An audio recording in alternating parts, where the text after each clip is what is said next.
let's unpack this. Imagine for a moment that betrayal isn't just, a painful experience or a moral failing. Right. Imagine it as a literal, tangible force, something that has mass, that you could almost measure. Something that actually warps reality. Yeah. Fuels dark magic, physically tears holes in the fabric of existence. It's a pretty wild concept. And then standing against that devastating power, imagine something equally fundamental, unconditional trust. What happens when these two, core forces, betrayal and trust, collide on a cosmic scale? Well, it definitely moves beyond just a simple narrative conflict, doesn't it? It becomes more like a framework for understanding how these really fundamental emotional states, trust, betrayal, fear, connection, how they aren't just internal experiences, but maybe, just maybe, fundamental elements of the universe itself. Capable of shaping reality at its most basic level. That really shifts your perspective on power then. Is real power about control, or is it about, the ability to connect? To be vulnerable even. Exactly. And that's precisely what makes this source material we've received so compelling, I think. Yeah, we've been given access to what reads like this incredibly detailed fantasy narrative.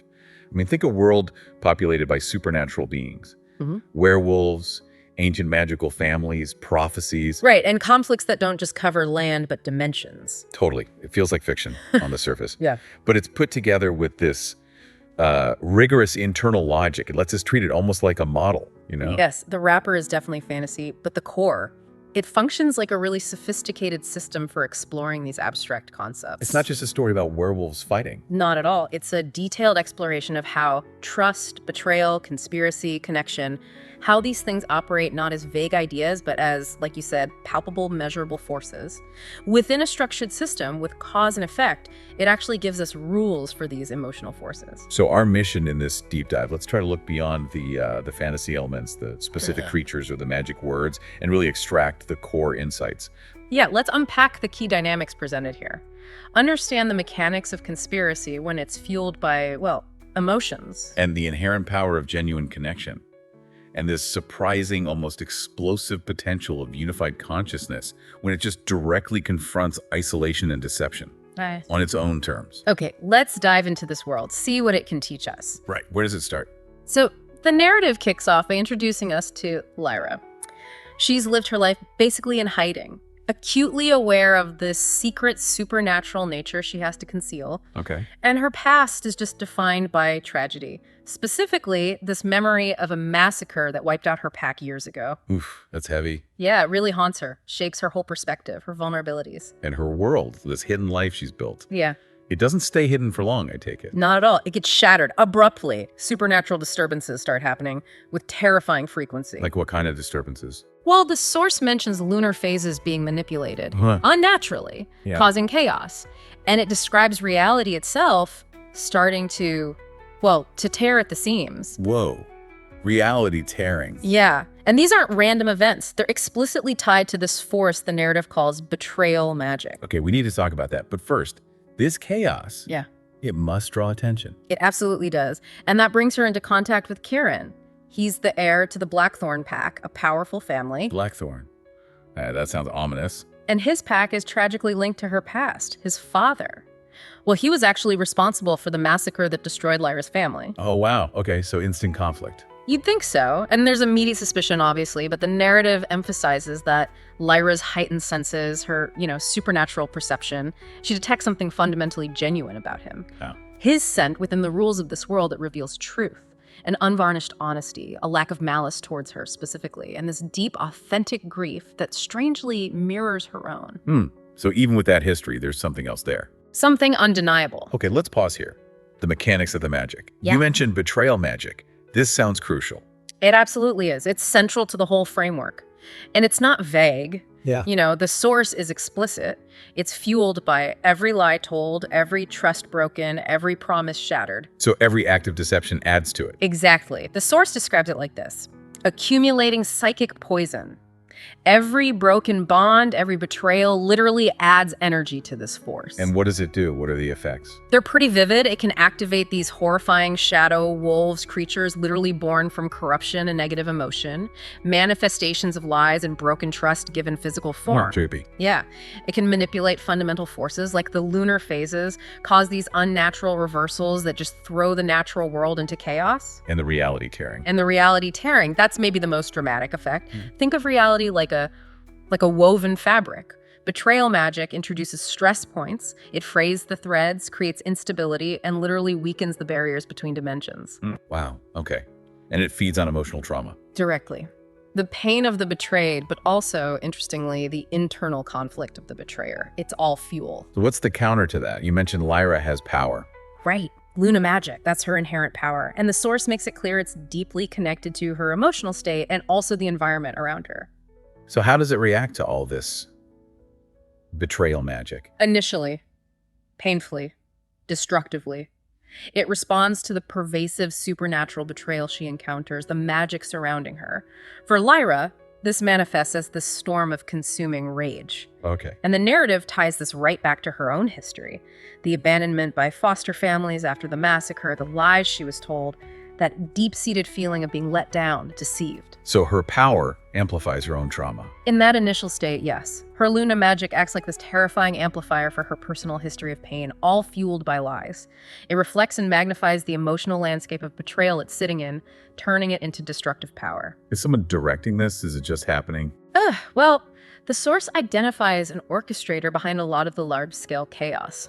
Marcus Ironwood. Yeah. He's the alpha of this powerful, very militaristic pack. Yeah, Marcus Ironwood. And he's not just stumbling into this. He's deliberately manipulating the lunar phases, using betrayal magic on a grand scale. Why? What's his goal? His explicit stated goal is to find and awaken Lyra's Luna magic, and this is crucial to do it at the perfect moment for his own purposes. Which are? Control. The source underlines it. It centers entirely on control. He doesn't want to heal the world. He wants to twist her power to serve his agenda of ruling over the chaos he actually anticipates creating. So he wants the chaos. He sees it as an opportunity. And this links directly to a prophecy that gets introduced, one about the last Luna, Lyra herself. The prophecy trope. Okay. Well, yeah, but it sets up a key choice.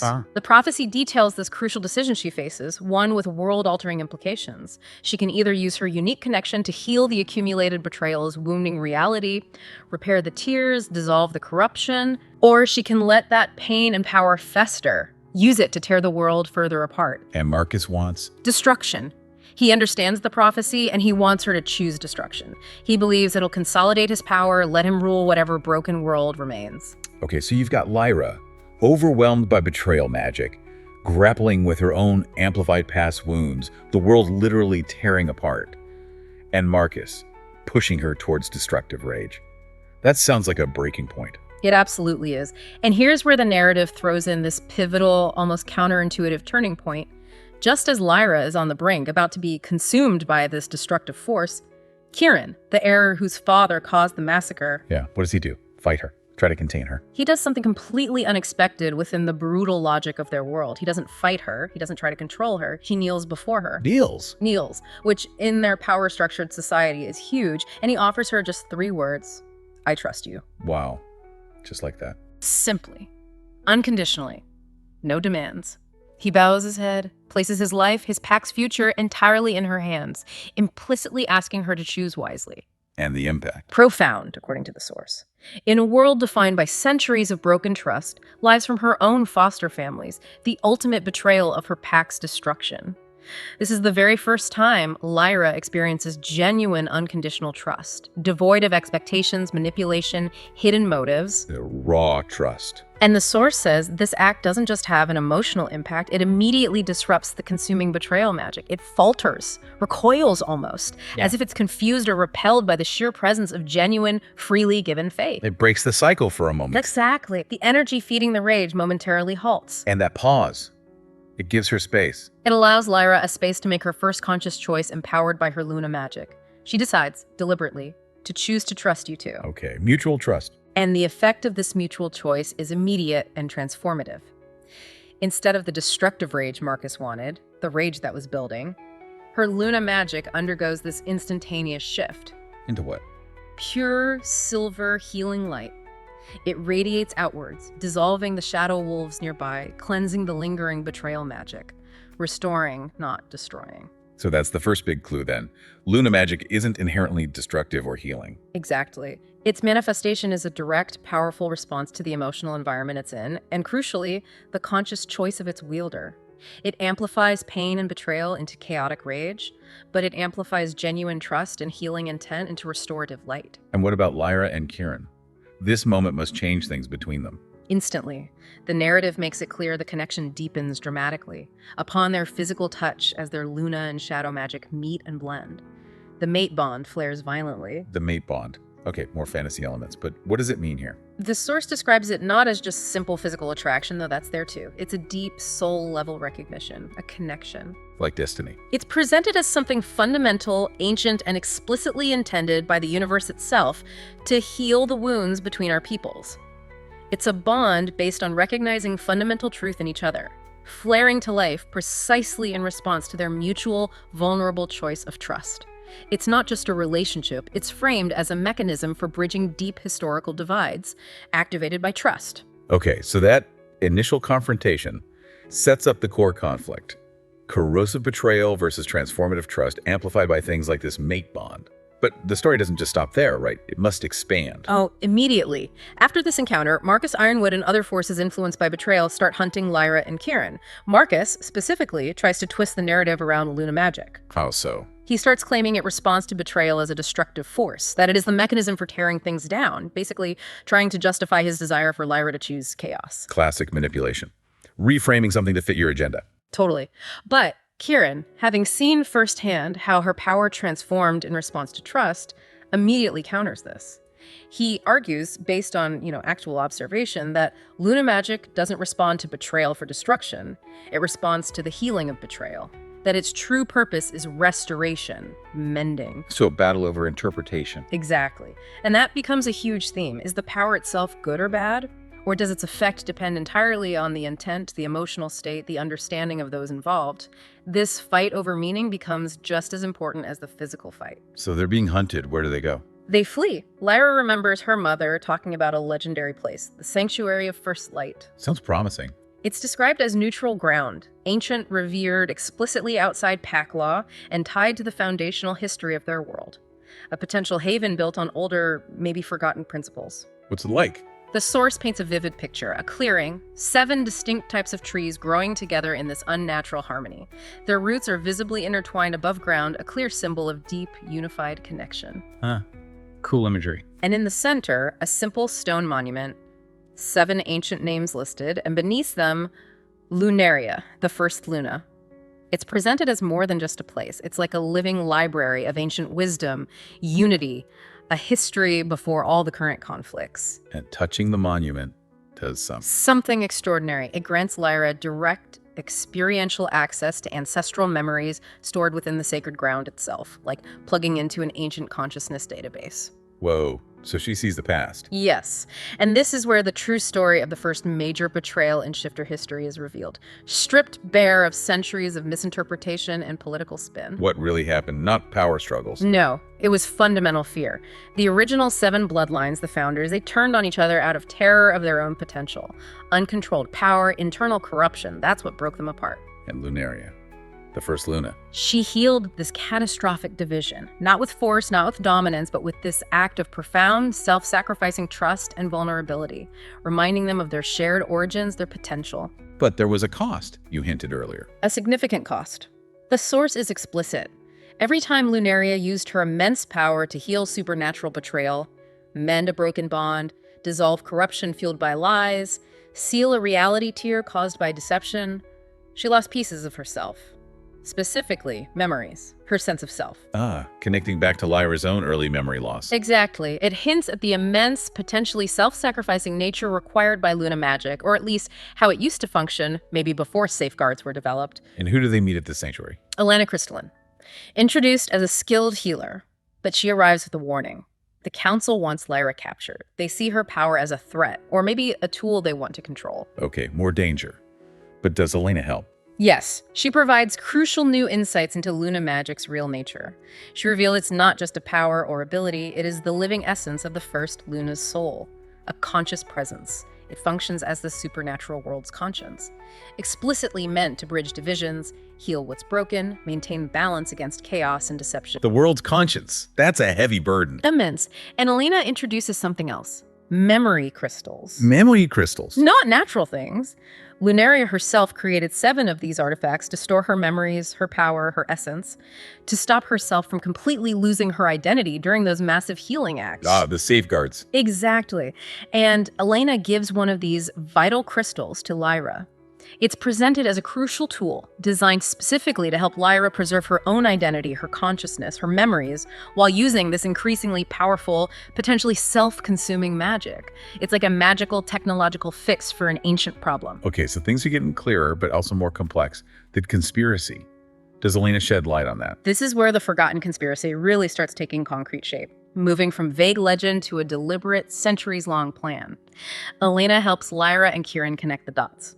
She reveals that memory crystals, like the one Marcus Ironwood's pack somehow had decades ago, were deliberately targeted and lost over time.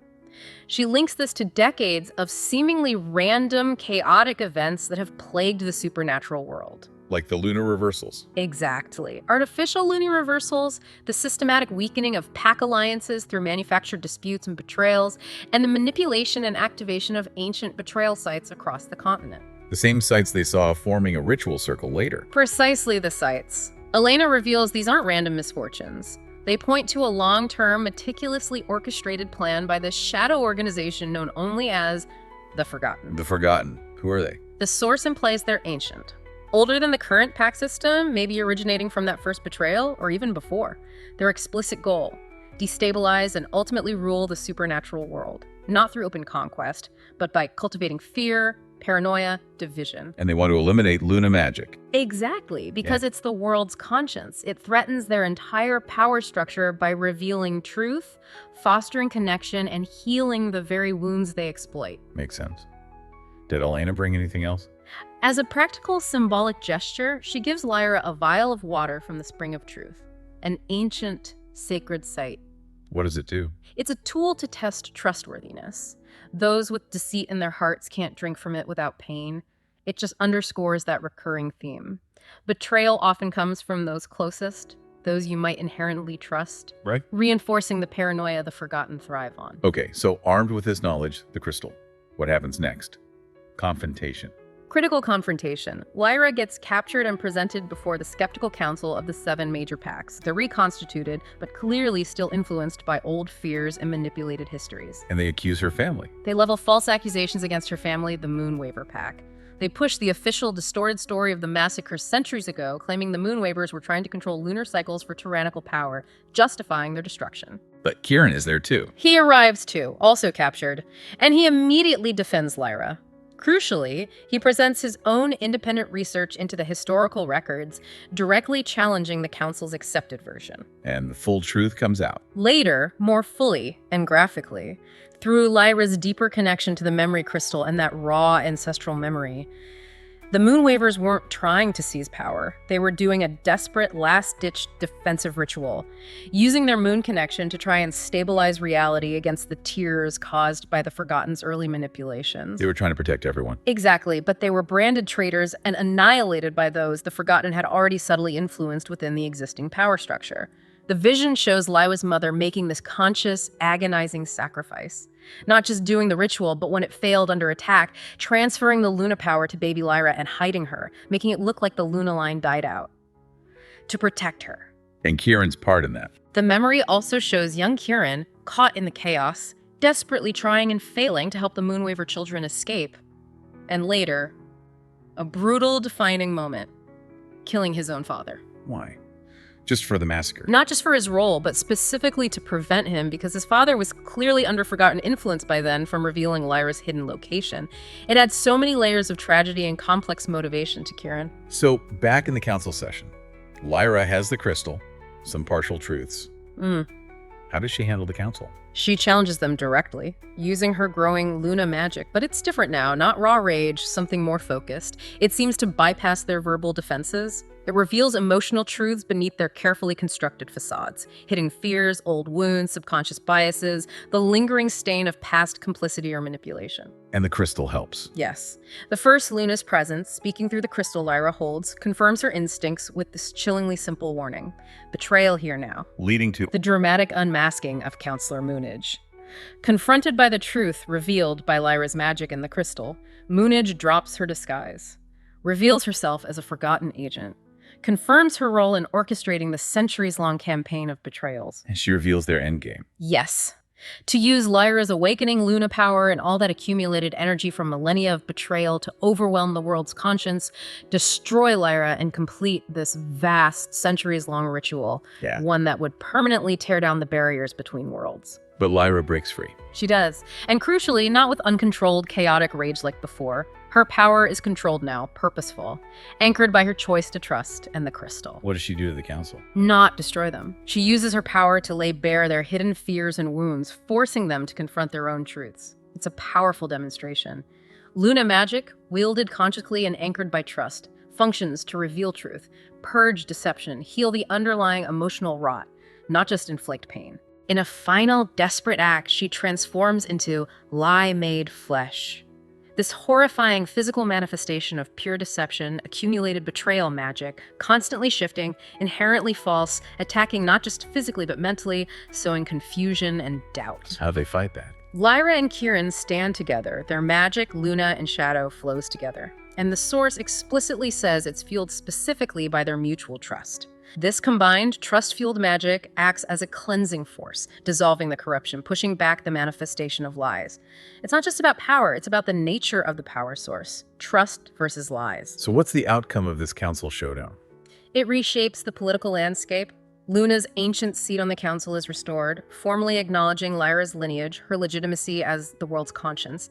Moonage is neutralized, the immediate threat is dealt with, but the larger conspiracy is confirmed. And Marcus Ironwood? The hunt for him begins. He's now explicitly revealed to be working with the Forgotten, although the source later clarifies, through visions, he's doing it under immense duress.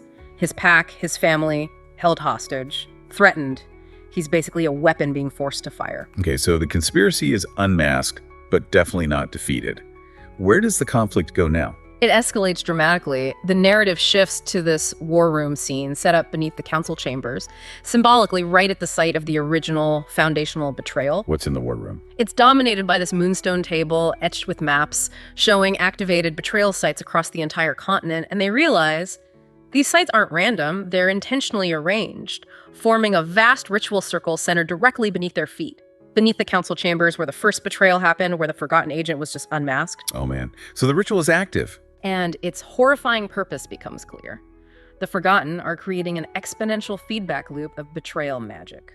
Each activated site feeds the network, amplifying the psychic poison, accumulating centuries of pain and deception. What's the ultimate goal? To reach a critical mass. Collapse the reality barriers entirely, not just in this world, but opening pathways to others, allowing them to seize control in the ensuing multidimensional chaos. Okay, huge stakes. But how do they even start to strategize against that?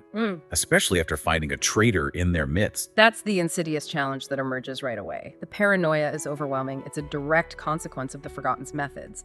Knowing any council member could have been compromised, knowing deception is their main tool, it makes effective planning agonizingly difficult. How can you trust anyone? Exactly. And the very act of discussing betrayal, fear, suspicion in that charged environment, it subtly feeds the corruption they're trying to fight, just on a smaller scale than the ritual. So how do they break that cycle? Lyra offers a solution. Tied uniquely to her nature as the Luna, she proposes a purity check. What's that involved? She suggests they all place their hands on the moonstone table. Allow her Luna magic, anchored by the crystal and amplified by the sacred site, to flow through them. Is she reading minds?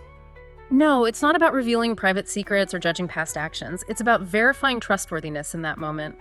Her power, connected to the world's conscience, reveals the emotional truth beneath the surface, confirming definitively who was acting with genuine intent to fight the Forgotten and who might still be compromised or acting under duress or some kind of deception. The source implies it feels like this powerful, undeniable resonance of truth or discord within each person. Does it work? Yes. The relief in the room after everyone is confirmed clean, their core intent verified as pure against the Forgotten's influence, is palpable. It instantly shifts the dynamic, allows them to strategize with a confirmed foundation of mutual trust, even if it's fragile and newly established. But they know infiltration isn't the only tactic. Right.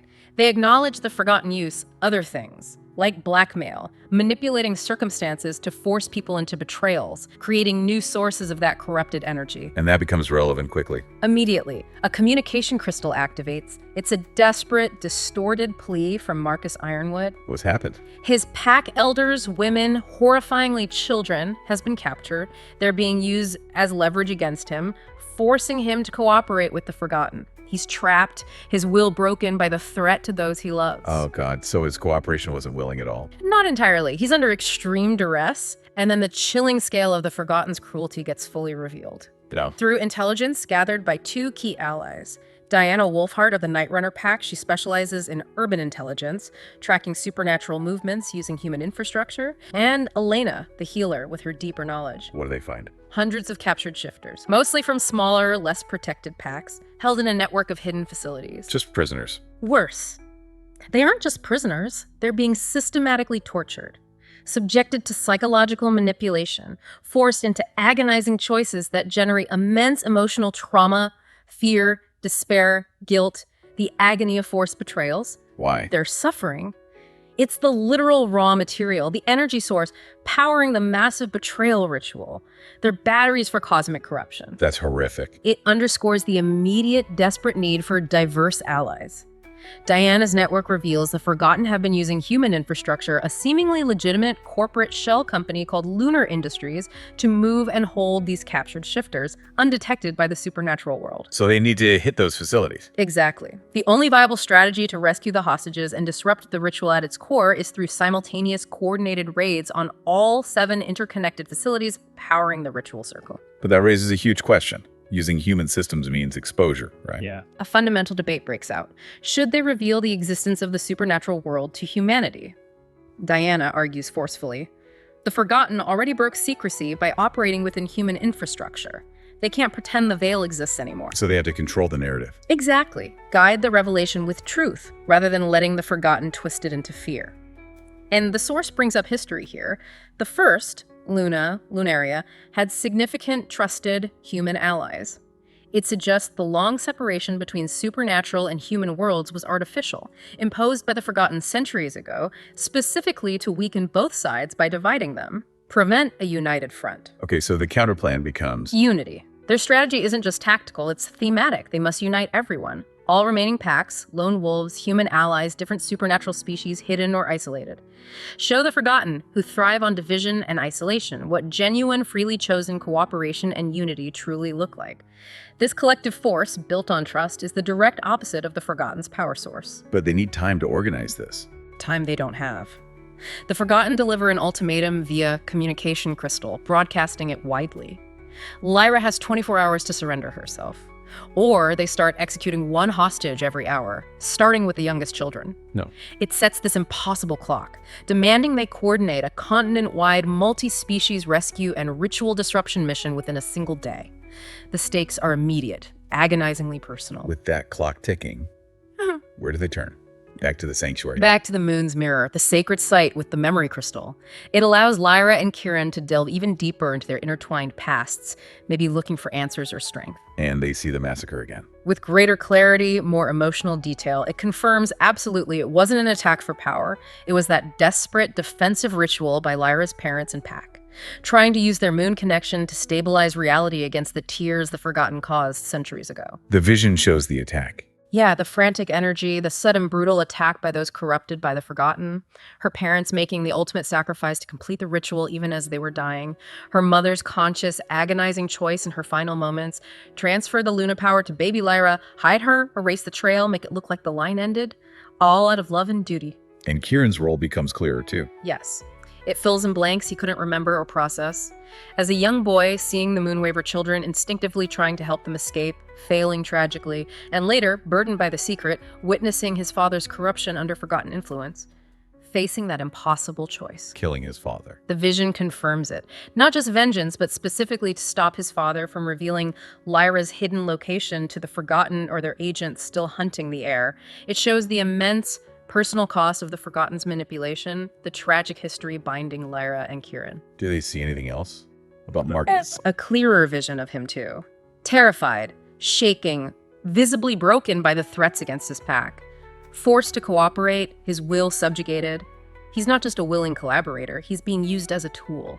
The emotional focal point for the final ritual, his guilt, his pack's suffering, the impossible situation all harvested, amplified, feeding the ritual's power. He's a victim too, in a way. Okay, so time is running out. Yeah. 18 hours until the new moon when the magic peaks. How can they possibly coordinate everyone? Well, the memory crystal, the moon's mirror, it turns out to be more than just a history book. As Lyra deepens her connection, reaching out with her Luna magic, the other 7 crystals, scattered across the continent, lost for centuries, they start to activate in response. The other memory crystals. Yes. And they don't just activate, they become interconnected communication relays, linking every pack, ally, individual, survivor willing to fight the Forgotten. It creates this vast, continent-spanning telepathic web, a universal network of consciousness. Wow. Okay, that's a game changer. Huge. And through this network, allies are revealed in this cascade of hope. Figures thought extinct or lost, like Tobias Ravenrest, elder of a supposedly annihilated pack, answers the call. Who else? Human military liaisons like Colonel Sarah Thorne, who only dealt with supernatural threats from afar before. Leaders of independent factions like Captain Louis of the Lone Wolves, who distrusted pack structures, they all join.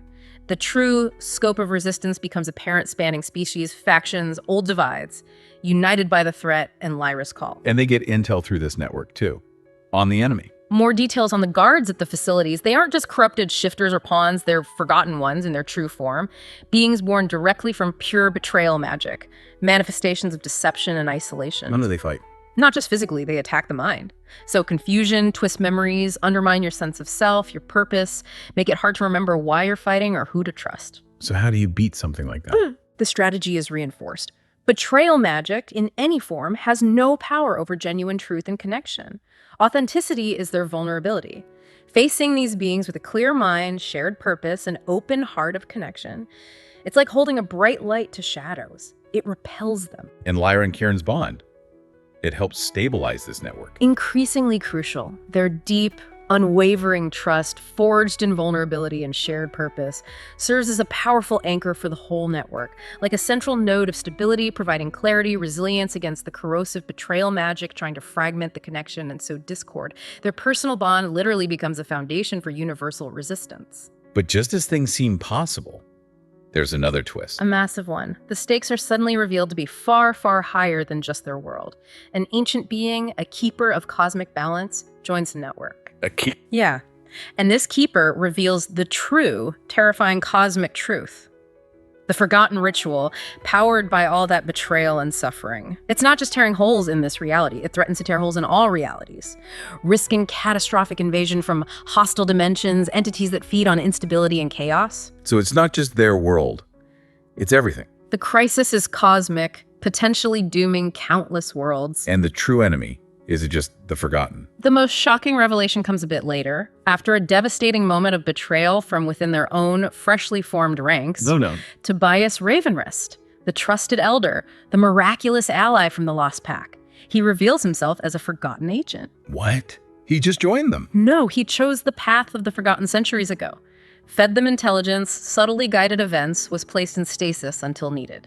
His betrayal, right within the fragile trust of the network, sends this wave of concentrated betrayal magic through every connected mind, threatening to shatter the unity they just built. How does Lyra handle that? Fight back. She does something profoundly counterintuitive.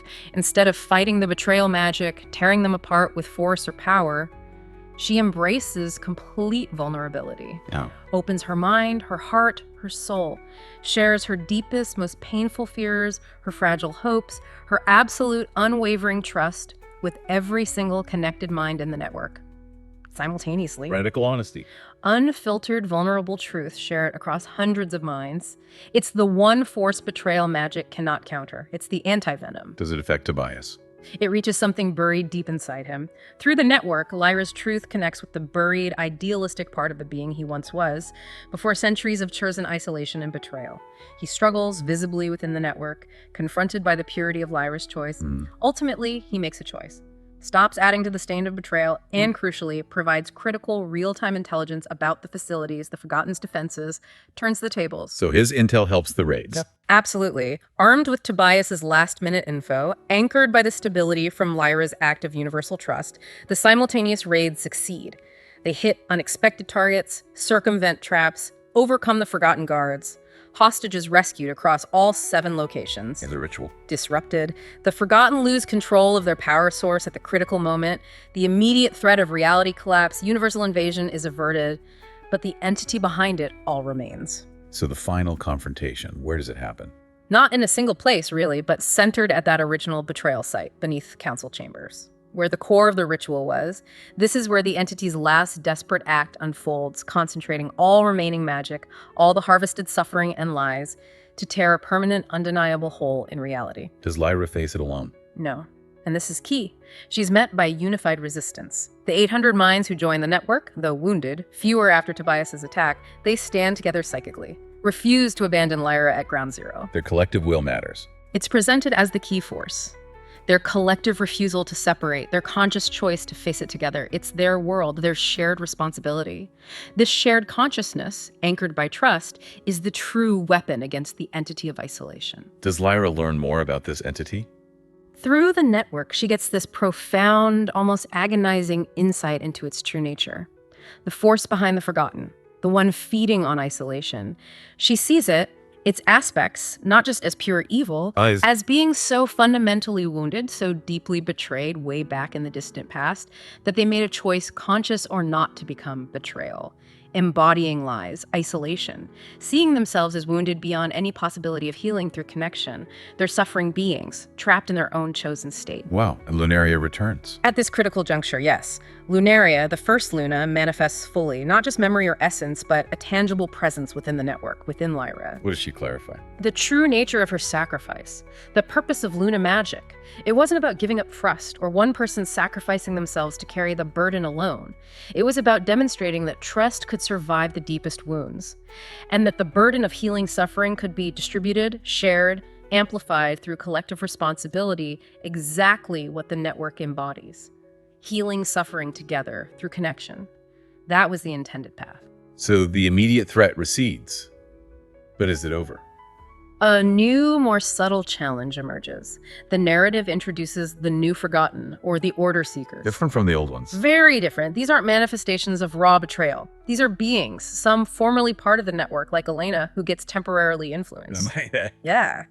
They witnessed the chaos, the pain, and concluded that perfect order can only be gained by eliminating choice and suffering altogether. How do they attack? They infiltrate the network not with betrayal magic, but with doubt, with appealing arguments for surrender to a system of enforced sterile peace, arguing that true safety requires giving up freedom and vulnerability. A different kind of temptation.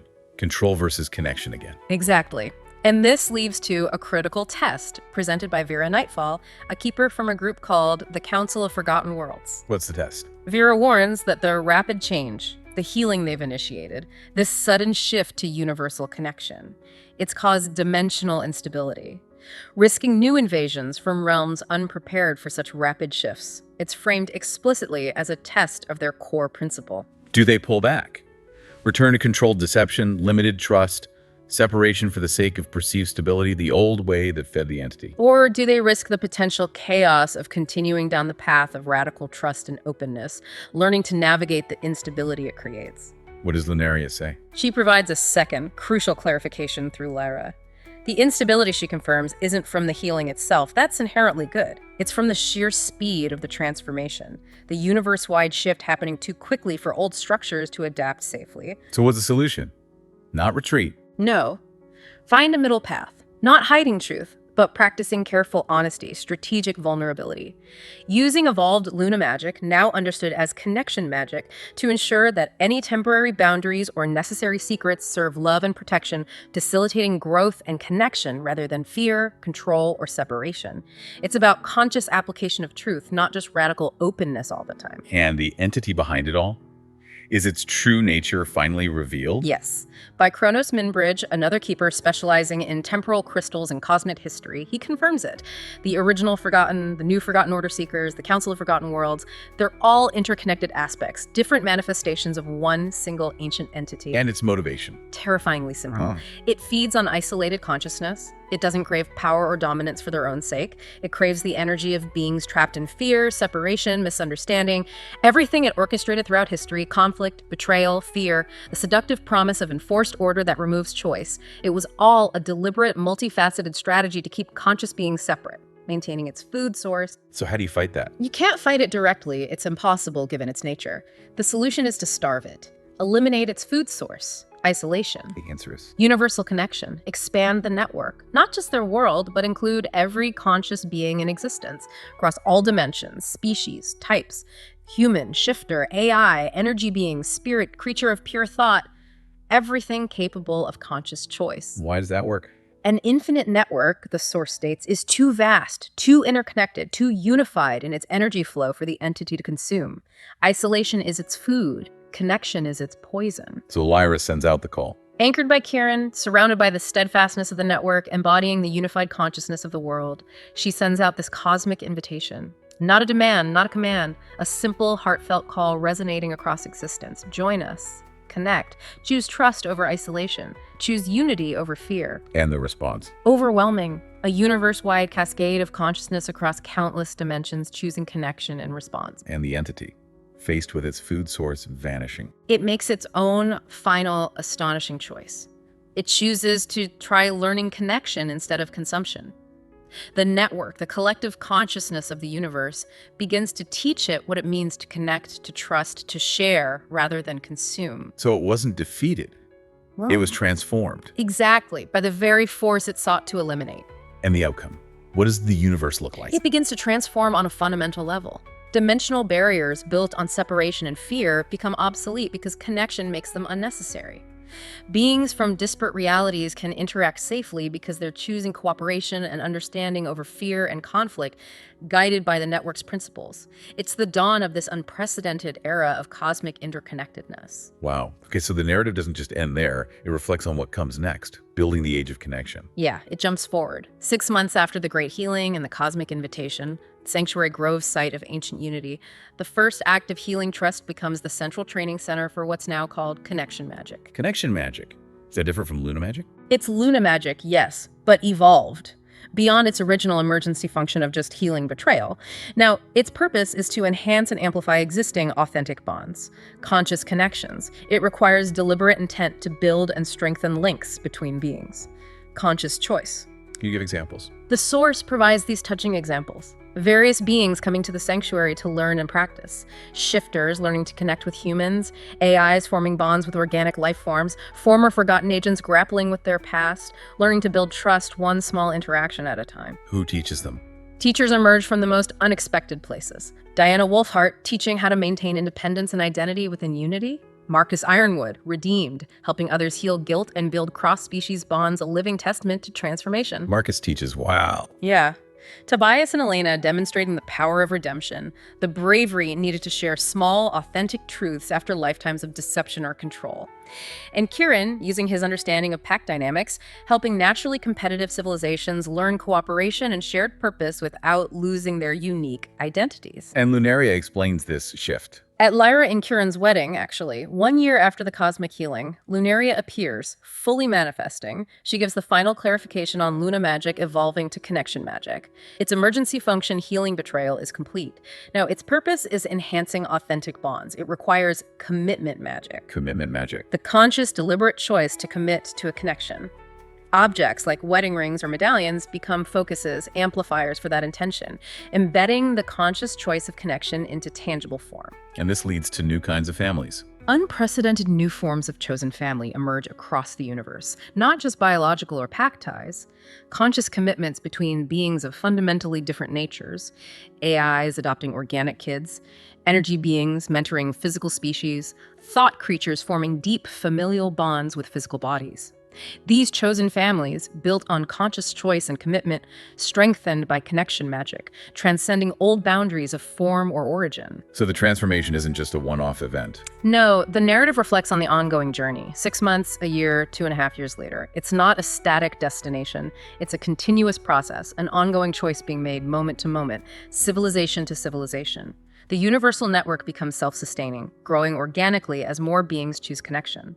Former antagonists, having chosen connection, are integrated, becoming teachers, guides, contributors. And Lyra's role, is she running things? Her role evolves, not the director of a cosmic crisis network anymore.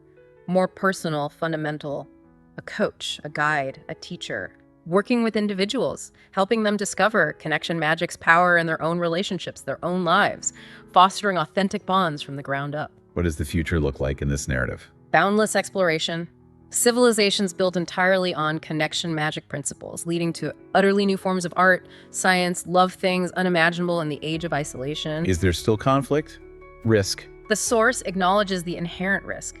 If unlimited choice leads to a different kind of chaos, maybe collapse under the weight of too much difference, they'll face it, but they'll choose differently this time. And crucially, it will be their choice, made from connection, not imposed by fear. Conflict still exists, but in service of growth, understanding. Competition exists, but in pursuit of shared excellence, not dominance. And the entity, the one that fed on isolation. It finds a new role, too, integrated into the network. Its vast experience orchestrating conflict, understanding fear's roots. It's repurposed. It teaches others about navigating competitive evolution without destruction, resolving the deep guilt that fuels betrayal, not defeated, but transformed. Given a new function in the infinite cosmic network, contributing its unique, if painful, wisdom. So the final thought is about scarcity versus connection. Yeah, the narrative's final thought is incredibly powerful. It resonates deeply with everything we've pulled out. The age of scarcity, the perception that resources, physical, emotional, spiritual, are limited, must be fought over, is rooted entirely in the perceived isolation of consciousness. And that age is over. That age is over. The age of connection, built not on imposed order or fear, but on consciously choosing trust, vulnerability, shared responsibility, has begun. The universe, the source says, is finally learning to sing together. A chorus of connected consciousness. What an extraordinary journey this narrative takes us on. I mean, from a hidden grove marked by betrayal to a universe-spanning network learning to exist in radical chosen connection. It truly underscores the central insight from this source material, doesn't it? That trust and connection, when actively chosen, cultivated, applied universally, they aren't just pleasant ideals. Within this framework, they are forces fundamentally more powerful, more creative, more resilient than betrayal and isolation. Yeah, the most potent magic, the most fundamental force, isn't about control or dominance or accumulating power over others. No, it's about vulnerability, shared responsibility, the courage to be authentic, and the willingness to believe in each other across all possible boundaries, species, dimension, form. It really highlights how much perceived scarcity, how much conflict and suffering often stems from chosen isolation or conditions imposed by forces that actually thrive on that separation. Absolutely. And that actively breaking down those perceptions through genuine conscious connection, it has the power to dismantle even the most ancient, entrenched power structures built on fear. So, drawing directly from the profound implications of this story, here's something maybe for you, the listener, to ponder. Yeah. If a universe built on conscious, chosen connection, overcoming millennia of betrayal and cosmic threats, is possible within this narrative's framework, what does that suggest about the potential of trust, connection, and chosen vulnerability in our own reality? How much of the conflict, suffering, division we see around us is rooted in perceived scarcity and a chosen state of isolation, individually, collectively? And what might truly be possible if we chose radical, universal connection instead? It definitely leaves us with a powerful question about the fundamental nature of reality and our place within it.